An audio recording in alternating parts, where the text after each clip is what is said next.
I've heard Carolina Day described as the best kept secret in the region, and I think word is getting out about what's happening here. Tonight is our upper school open house.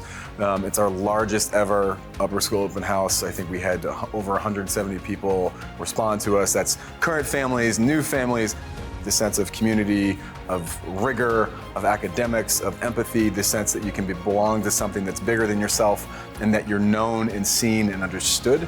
That has real meaning in the world, and that the fact that our students reflect that, our staff reflect that, our faculty reflect that, that's who we are. And then when you put all those things together, incredible things can happen. Envision yourself here taking chances. Envision yourself here trying something that you've never thought you could do. For new families, our current families who are looking at us, new families who are thinking about us, to find ways to connect to that, because that's when our students, your children, can grow and thrive.